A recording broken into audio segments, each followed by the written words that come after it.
Assalamualaikum warahmatullahi wabarakatuh. Perkenalkan, nama saya Bayu Tirta Nugraha, NPM 221501200. Saya dari Fakultas Teknik, jurusan Arsitektur, program studi S1 Arsitektur.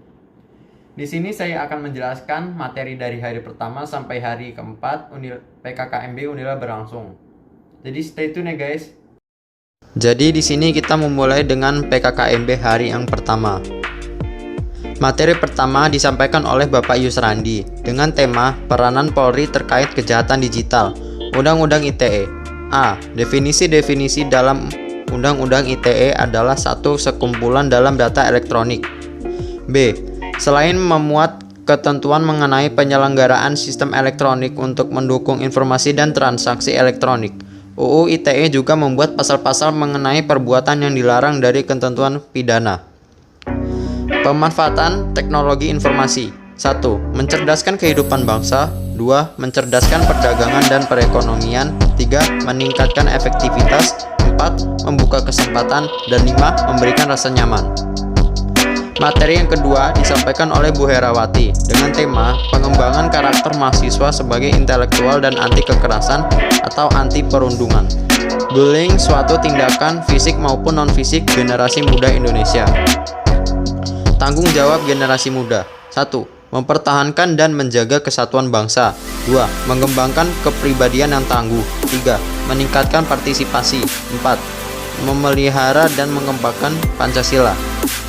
Materi yang ketiga disampaikan oleh Bapak Said Akil dengan tema pengembangan karakter mahasiswa dalam perspektif agama. Ketuhanan yang Maha Esa sangat berbeda dengan demokratis. Bernasionalis saat beragama sangat penting karena meningkatkan solidaritas yang kuat dan cinta tanah air merupakan sunnah Rasulullah. Nah, kita sampai di PKKMB hari kedua. Dengan materi yang pertama disampaikan oleh Bapak Heriadi, tujuan Merdeka Belajar. 1. Mendukung proses pembelajaran di perguruan tinggi. 2. Menciptakan belajar yang inovatif. Pilar visi Indonesia 2045. 1. Pembangunan manusia serta penguasaan ilmu pengetahuan dan teknologi. 2. Pembangun ekonomi berkelanjutan, pemetaan pembangunan. Materi yang kedua disampaikan oleh Bapak Asep Sukohar dengan tema kesadaran lingkungan hidup, manajemen risiko, dan kampus sehat. Lingkungan hidup berupa alam menjadi sumber pemenuhan kebutuhan hidup manusia yaitu air, udara, makanan, obat-obatan, estetik, dan lainnya. Etika dan norma kehidupan kampus disampaikan oleh Profesor Yulianto. Mahasiswa adalah sosok yang akan meneruskan langkah sukses di masa depan untuk menjadi mahasiswa yang ideal.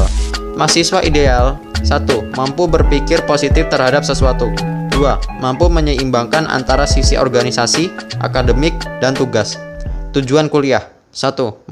Mengembangkan kemampuan organisasi. 2. Kemampuan memimpin yang baik. 3. Bisa mengeluarkan pendapat.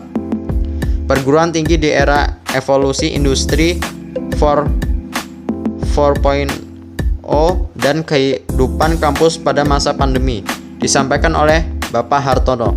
1. Digital connectivity. 2. Digital infrastructure. 3. Integrated application. 4. Technology to create. 5. Technology for actualization. PKKMB hari ketiga. Materi yang pertama yaitu disampaikan oleh Bapak Helmi dengan tema pembelajaran di perguruan tinggi negeri di era 4.0 dan plagiarisme. Plagiarisme merupakan pencurian mengambil hak yang bukan milik kita, bahkan copy paste itu plagiarisme. Untuk menghindari plagiarisme, kita harus banyak membaca, menyimak, serta menulis poin penting materi yang akan kita kaji. Materi kedua disampaikan oleh Bapak Muhammad Irsyad dengan tema sistem perkuliahan dan peraturan akademik. Kuliah menggunakan sistem kredit semester atau SKS, yaitu takaran waktu kegiatan belajar yang dibebankan kepada mahasiswa per minggu, per semester dalam proses pembelajaran melalui berbagai bentuk pembelajaran. Materi yang ketiga disampaikan oleh Vera Agustina, biaya dengan tema biaya studi dan fasilitas sarana dan prasarana. 1. Parkir tepat terpadu. 2. Tayo. 3. Gedung serbaguna. 4. Toilet. 5. Ruang baca. 6. Ruang olahraga. 7. Tari dan musik. Materi yang keempat disampaikan oleh Bapak Agung Satnowo dengan tema hak dan kewajiban mahasiswa kompetisi dan beasiswa. Peraturan Rektor Nomor 25 Tahun 2020 hak dan kewajiban mahasiswa beasiswa. 1. Beasiswa Bank Indonesia. 2. Beasiswa Adaro. 3. Beasiswa KSE. 4. Beasiswa Jarum. 5. Beasiswa KIP Kuliah. 6. Beasiswa Bantuan DKT. Dan 7. Beasiswa Unggulan. Dan kita masuk pada PKKMB hari yang terakhir, yaitu hari keempat. Materi yang pertama disampaikan oleh Bapak Keli dengan tema pendidikan profesi arsitektur atau keprofesian dalam arsitektur. Pendidikan arsitektur tidak selalu tentang teknik, ada kalanya tentang teknik dan estetika. Di jurusan ini diajarkan mendesain bangunan dengan memperhatikan nilai fungsi, keindahan, dan keamanan. Calon arsitek dibekali dengan kemampuan perencanaan anggaran yang berguna saat membuat bangunan. Arsitek tidak mampu mencapai kemampuan sebesar 70%, maksimalnya adalah 30%. Pilihan jurusan arsitektur. 1. Banyaknya permintaan akan hunian yang nyaman. 2. Lulusan arsitektur dibutuhkan oleh perusahaan developer untuk mengembangkan kawasan dan dibutuhkan juga oleh perusahaan kontraktor untuk merancang bangunan. 3. Bisa membuka kantor konsultan arsitek sendiri. 4. Dibutuhkan Kementerian Pekerjaan Umum untuk perumahan rakyat. 5. Bisa menjadi jurnalis badan desain. Sekian video materi yang saya pelajari dari PKKMB ini. Mohon maaf apabila ada kesalahan penulisan atau perkataan. Saya akhiri. Wassalamualaikum warahmatullahi wabarakatuh.